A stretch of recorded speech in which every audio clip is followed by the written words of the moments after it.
음악의 신에게 바친 삶. 요한 세바스티안 바흐의 인생. 한 사람이 있습니다. 살아있는 동안에는 오늘날만큼 유명하지 않았지만 세상을 떠난 지 300년이 지난 지금까지도 그의 음악이 연주되고 있는 사람. 그는 화려한 무대에서 대중의 환호를 받으며 살지 않았습니다. 대부분의 시간을 교회와 궁정 그리고 악보가 가득한 작업실에서 보냈습니다. 그러나 그가 남긴 음악은 시간과 공간을 뛰어넘어 오늘날까지 살아있습니다. 그의 이름은 요한 세바스티안 바흐. 오늘날 바흐는 서양 음악 역사상 가장 위대한 작곡가 중 한 사람으로 평가받고 있습니다. 어떤 사람들은 그를 음악의 건축가라고 부릅니다. 또 어떤 사람들은 음악의 신학자라고 부릅니다. 하지만 바흐의 인생은 처음부터 위대한 음악가의 삶이 아니었습니다. 어린 시절 부모를 잃었고 평생 여러 직장을 옮겨 다녔습니다. 상사와 갈등을 겪기도 했고 사랑하는 가족을 잃는 아픔도 겪었습니다. 인생의 마지막에는 시력까지 잃어가며 고통스러운 시간을 보내야 했습니다. 그럼에도 그는 끝까지 음악을 만들었습니다. 그에게 음악은 단순한 직업이 아니었습니다. 음악은 그가 세상과 대화하는 방법이었고 신에게 자신을 바치는 방법이었으며 자신의 삶을 견디는 방법이었습니다. 오늘은 음악의 역사에서 가장 위대한 이름 가운데 하나인 요한 세바스티안 바흐의 65년 인생을 따라가 보겠습니다. 음악가의 집안에서 태어난 아이. 1685년 3월 21일 독일 중부의 작은 도시 아이제나흐에서 한 아이가 태어났습니다. 그의 이름은 요한 세바스티안 바흐.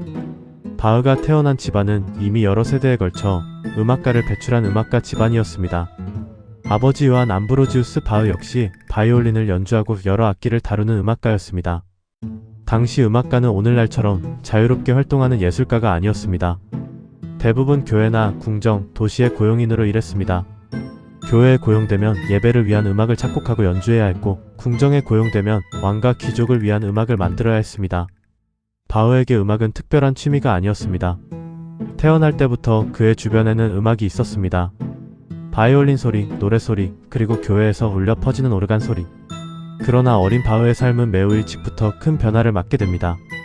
그가 9살 무렵 어머니가 세상을 떠났고 얼마 지나지 않아 아버지마저 세상을 떠났습니다. 어린 바흐는 부모를 모두 잃었습니다. 그는 음악가였던 형 요한 크리스토프의 집으로 보내졌습니다. 그리고 이 형은 어린 바흐의 음악 교육에 매우 중요한 역할을 하게 됩니다. 음악을 배우기 위해 밤을 지새우다. 형 요한 크리스토프는 오르간 연주자였습니다. 바흐는 형의 집에서 본격적으로 음악을 배웠습니다. 그는 다른 작곡가들의 악보를 연구하며 음악이 어떻게 만들어지는지 끊임없이 탐구했습니다. 전해지는 이야기에 따르면 바흐는 형이 귀한 악보를 보여주지 않자 밤에 몰래 악보를 꺼내 달빛 아래에서 베껴 썼다고 합니다. 이 이야기가 정확히 사실인지는 알 수 없습니다. 하지만 분명한 것은 바흐가 음악을 배우는데 놀라운 열정을 가지고 있었다는 사실입니다. 그는 단순히 악보를 읽는데 만족하지 않았습니다. 어떻게 멜로디가 만들어지는지, 여러 선율이 어떻게 서로 조화를 이루는지, 음악이 어떻게 긴장과 감정을 만들어내는지 끊임없이 연구했습니다. 훗날 바흐의 음악이 놀라운 깊이를 갖게 된 이유도 바로 여기에 있습니다. 그는 천재였지만 동시에 평생 공부한 사람이었습니다. 독립적인 음악가가 되다. 1703년 18세가 된 바흐는 독립적인 음악가로 활동하기 시작합니다. 처음에는 궁정에서 일했고 이후 아른슈타트의 교회에서 오르간 연주자로 일했습니다. 이때부터 바흐는 자신의 음악적 개성을 드러내기 시작했습니다. 바흐는 특히 오르간을 사랑했습니다. 당시의 오르간은 거대한 악기였습니다. 수많은 파이프에서 다양한 음색이 흘러나왔고 작은 속삭임부터 천둥처럼 울리는 거대한 소리까지 만들어낼 수 있었습니다. 바흐는 오르간의 가능성을 누구보다 깊이 이해했습니다. 그러나 그의 음악은 때때로 너무 복잡하고 어려웠습니다. 교회 관계자들은 예배에 적합한 단순한 음악을 원했지만 바흐는 자신이 가진 음악적 상상력을 쉽게 억누르지 못했습니다. 그는 젊은 시절부터 음악에 대한 강한 신념을 가지고 있었습니다. 그리고 이러한 성격은 훗날에도 계속됩니다. 바흐는 자신의 음악적 기준을 쉽게 낮추지 않았습니다. 음악을 배우기 위해 수백 킬로미터를 걷다. 바흐의 젊은 시절을 보여주는 유명한 이야기가 있습니다. 당시 북독일의 위대한 오르간 연주자였던 티트리 푹스테우데의 연주를 듣기 위해 바흐는 먼 길을 떠났습니다. 목적지는 리베크였습니다. 당시에는 자동차도 기차도 없었습니다. 바흐는 수백 킬로미터에 이르는 길을 직접 걸어갔습니다. 단지 한 음악가의 연주를 듣기 위해서였습니다. 이 여행은 젊은 바흐에게 커다란 영향을 주었습니다. 거대한 오르간의 소리와 복잡한 음악적 구조는 바흐에게 새로운 세계를 보여주었습니다. 그는 더 많은 것을 배우기 위해 먼 길을 떠났고 자신의 음악 세계를 넓혀갔습니다. 바흐에게 음악은 단순히 직장에서 해야 하는 일이 아니었습니다. 더 나은 음악을 만들기 위해서라면 그는 먼 길도 마다하지 않았습니다. 사랑과 가족. 바흐는 2번 결혼했습니다. 첫 번째 아내는 마리아 바르바라 바흐였습니다. 두 사람은 음악가 집안 출신이었고 함께 가정을 꾸렸습니다. 바흐는 많은 자녀를 두었습니다. 당시 음악가는 예술가인 동시에 가족을 부양해야 하는 가장이었습니다. 바흐에게 음악은 예술이면서 생업이었습니다. 그는 작곡을 해야 했고 연주를 해야 했으며 가족을 먹여 살려야 했습니다. 그러나 1720년 바흐가 여행에서 돌아왔을 때 커다란 비극이 기다리고 있었습니다. 아내 마리아 바르바라가 세상을 떠난 것입니다. 바흐는 여행 중에는 아내의 죽음을 알지 못했습니다. 집으로 돌아온 뒤에야 비로소 그 사실을 알게 되었습니다. 그에게는 너무나 큰 충격이었을 것입니다. 그러나 어린 자녀들이 있었기 때문에 그는 다시 삶을 이어가야 했습니다. 얼마 후 그는 안나 막달레나 빌케와 2번째 결혼을 합니다. 안나 막달레나는 뛰어난 가수였고 바흐의 음악적 삶을 함께한 중요한 동반자였습니다. 그녀는 바흐의 악보를 필사하고 가족의 음악 활동을 도왔습니다. 바흐의 집은 다시 음악으로 가득 찼습니다. 아이들은 악기를 연주했고 아버지는 작곡을 했습니다. 훗날 바흐의 여러 아들들은 뛰어난 음악가가 되었습니다. 쾌텐 바흐의 가장 행복했던 시절. 1717년부터 1723년까지 바흐는 쾌텐에서 일했습니다. 이 시기는 바흐의 인생에서 가장 행복했던 시기 가운데 하나였습니다. 쾌텐의 궁정은 음악을 사랑했습니다. 바흐는 교회가 아닌 궁정에서 일했기 때문에 기악곡을 자유롭게 작곡할 수 있었습니다. 이 시기에 오늘날까지 사랑받는 많은 작품이 탄생했습니다. 브란덴부르크 협주곡을 비롯해 바이올린 톡주곡과 첼로 톡주곡 등 다양한 작품이 만들어졌습니다. 특히 한 대의 악기만으로 거대한 음악 세계를 만들어낸 그의 작품들은 오늘날에도 많은 음악가들에게 도전의 대상이 되고 있습니다. 그러나 행복한 시기에도 비극은 찾아왔습니다. 바흐는 여행에서 돌아온 뒤 첫 번째 아내의 죽음을 알게 되었습니다. 그의 인생에는 반복해서 상실이 찾아왔습니다. 그러나 바흐는 음악을 멈추지 않았습니다. 오히려 음악은 그가 슬픔을 견디는 방법이 되었습니다. 라이프치히 가장 힘든 직장. 1723년 바흐는 라이프치히의 성 토마스 교회 음악 감독으로 임명됩니다. 이것은 바흐 인생에서 가장 중요한 직책이었습니다. 동시에 가장 힘든 직책이기도 했습니다. 바흐는 매주 교회 예배를 위한 음악을 준비해야 했습니다. 당시에는 거의 매주 새로운 칸타타가 필요했습니다. 오늘날로 말하면 매주 새로운 오케스트라 작품을 하나씩 만들어야 하는 것과 비슷합니다. 바흐는 작곡을 하고 악보를 정리하고 연주자들을 지도하고 합창단을 훈련시켰습니다. 그는 엄청난 작업량을 감당해야 했습니다. 그 결과 수많은 교회 음악이 탄생했습니다. 그 중에는 오늘날 서양 음악의 최고 걸작으로 평가받는 작품들도 있습니다. 바흐의 대표작 가운데 하나인 마태 순환곡은 예수의 순환과 죽음을 다룬 거대한 종교 음악입니다. 합창과 독창, 오케스트라가 함께하는 이 작품은 장엄하면서도 깊은 슬픔을 담고 있습니다. 바흐는 종교적인 이야기를 단순히 설명하지 않았습니다. 그는 음악을 통해 인간의 고통과 슬픔을 느끼게 했습니다. 요한 순환곡과 미사곡 비단조 역시 바흐의 음악 세계를 대표하는 걸작입니다. 바흐의 음악은 왜 그렇게 복잡한가? 바흐의 음악을 처음 듣는 사람들은 종종 이렇게 말합니다. 아름답지만 어렵다. 실제로 바흐의 음악은 매우 복잡합니다. 그 중심에는 대위법이라는 음악적 기법이 있습니다. 대위법은 여러 개의 독립적인 선율이 동시에 진행되는 방식입니다. 한 사람이 노래를 시작하면 다른 사람이 새로운 선율로 대답하고 또 다른 선율이 이어집니다. 마치 여러 사람이 동시에 대화를 나누는 것과 같습니다. 바흐는 이러한 대위법의 최고봉에 도달했습니다. 대표적인 작품이 평균율 클라비어 곡집입니다. 또한 푸가의 기법은 하나의 음악적 주제가 어떻게 다양한 방식으로 발전할 수 있는지를 보여주는 작품입니다. 바흐의 음악은 마치 거대한 건축물처럼 정교합니다. 하지만 단순히 기술적으로 복잡하기만 한 것은 아닙니다.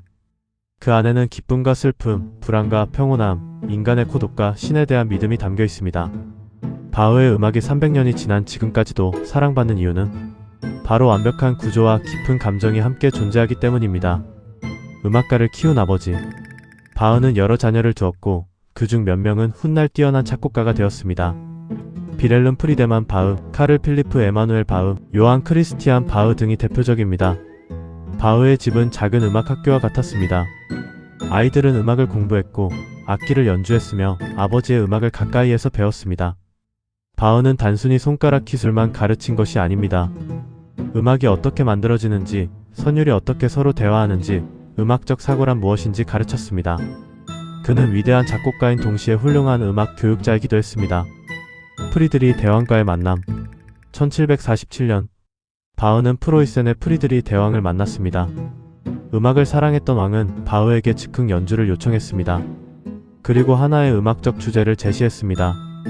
바흐는 그 주제를 바탕으로 즉흥 연주를 했습니다. 그러나 그는 여기서 멈추지 않았습니다. 왕이 제시한 음악적 주제를 바탕으로 훗날 하나의 거대한 작품을 완성했습니다. 그 작품이 바로 음악의 헌정입니다. 하나의 음악적 주제가 어떻게 다양한 형태로 변형될 수 있는지 보여주는 작품입니다.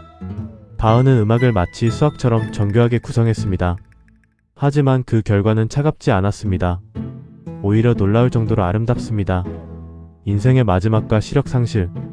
바흐는 인생의 마지막까지 음악을 탐구했습니다. 그러나 말년에는 건강이 악화되었습니다. 특히 시력이 크게 나빠졌습니다. 음악가에게 시력을 잃는다는 것은 엄청난 비극이었습니다. 작곡가는 악보를 읽어야 하고 오르간 연주자는 건반을 보아야 합니다. 그러나 바흐는 마지막까지 음악을 놓지 않았습니다. 그는 자신의 음악적 지식을 정리하고 끝까지 음악의 가능성을 탐구했습니다. 그의 마지막 시기는 고통스러웠지만 음악에 대한 그의 열정은 사라지지 않았습니다. 1750년 7월 28일 요한 제바스티안 바흐는 라이프치히에서 세상을 떠났습니다. 향년 65세였습니다. 그가 세상을 떠났을 때 오늘날과 같은 세계적인 명성은 없었습니다. 그가 죽은 뒤 음악의 흐름은 빠르게 변했고 바흐의 음악은 한동안 사람들의 관심에서 멀어졌습니다. 그러나 그의 음악은 사라지지 않았습니다. 악보는 남아있었습니다. 그리고 언젠가 다시 세상에 알려질 날을 기다리고 있었습니다. 다시 발견된 바흐. 19세기 음악가들은 다시 바흐의 작품에 관심을 갖기 시작했습니다. 특히 펠릭스 멘델스존은 바흐의 음악을 다시 세상에 알리는 데 중요한 역할을 했습니다. 1829년 멘델스존은 바흐의 마테 순환곡을 다시 연주했습니다. 바흐가 세상을 떠난 지 거의 80년이 지난 뒤였습니다. 사람들은 놀랐습니다. 이렇게 위대한 음악이 왜 오랫동안 잊혀 있었을까? 바흐의 음악은 다시 살아났습니다. 모차르트와 베토벤, 브람스와 수많은 음악가들이 바흐의 음악을 연구하고 존경했습니다. 오늘날 클래식 음악뿐만 아니라 재즈와 영화 음악, 현대 음악에 이르기까지 수많은 음악 속에서 바흐의 흔적을 발견할 수 있습니다. 음악의 신에게 바친 삶. 그렇다면 바흐는 왜 위대한 음악가일까요? 첫 번째 이유는 음악적 완성도입니다. 바흐의 음악은 놀라울 정도로 정교합니다. 하나의 음이 다른 음과 관계를 맺고 하나의 선율이 다른 선율과 대화를 나눕니다. 그의 음악은 마치 거대한 건축물과 같습니다. 하지만 그 안에는 인간의 감정이 있습니다. 슬픔이 있고 기쁨이 있고 고독이 있으며 평화가 있습니다. 두 번째 이유는 끊임없는 탐구입니다. 바흐는 자신이 이미 위대한 음악가라고 생각하고 멈추지 않았습니다. 다른 음악가들의 작품을 연구했고 새로운 음악을 배웠으며 더 완벽한 음악을 만들기 위해 평생 노력했습니다. 세 번째 이유는 그의 삶 자체에 있습니다. 바흐의 인생은 결코 평탄하지 않았습니다. 어린 시절 부모를 잃었습니다. 사랑하는 아내를 잃었습니다. 많은 자녀를 먼저 떠나보내야 했습니다. 직장에서 갈등을 겪었고 말년에는 시력까지 잃었습니다. 그러나 그는 계속 음악을 만들었습니다. 바흐는 자신의 고통을 음악으로 바꾸었습니다. 그에게 음악은 단순한 장식이 아니었습니다. 삶 그 자체였습니다. 1750년 요한 제바스티안 바흐는 세상을 떠났습니다. 그러나 그의 음악은 죽지 않았습니다. 그가 살았던 집은 사라졌고 그가 사용했던 악기들도 대부분 사라졌습니다. 그러나 그가 남긴 음악은 300년이 지난 오늘날에도 여전히 연주되고 있습니다. 누군가는 피아노로 바흐를 연주합니다. 누군가는 오르간으로 연주합니다. 누군가는 바이올린과 첼로로 그의 음악을 연주합니다. 그리고 누군가는 조용한 밤 헤드폰을 통해 바흐의 음악을 듣습니다. 그 음악을 들으며 우리는 한 가지 사실을 깨닫게 됩니다. 인간의 삶은 유한하지만 진심으로 만들어낸 예술은 시간을 뛰어넘을 수 있다는 사실입니다. 바흐는 자신의 음악이 300년 뒤에도 연주될 것이라고 생각하지 못했을 것입니다. 그는 그저 매일 작곡했습니다. 매주 예배를 위한 음악을 만들었습니다. 자녀들에게 음악을 가르쳤습니다. 자신이 믿는 것을 음악으로 표현했습니다. 그리고 마지막까지 자신의 일을 계속했습니다. 바흐의 삶은 우리에게 하나의 질문을 남깁니다. 당신은 무엇을 위해 자신의 삶을 바칠 것인가? 바흐에게 그 답은 음악이었습니다. 그리고 그의 음악은 오늘날에도 우리에게 말합니다. 진정한 예술은 한 사람의 생애가 끝난 뒤에도 계속 살아갈 수 있다고. 요한 제바스티안 바흐. 그는 1750년에 세상을 떠났습니다. 그러나 그의 음악은 아직 끝나지 않았습니다. 그리고 아마 앞으로도 영원히 끝나지 않을 것입니다.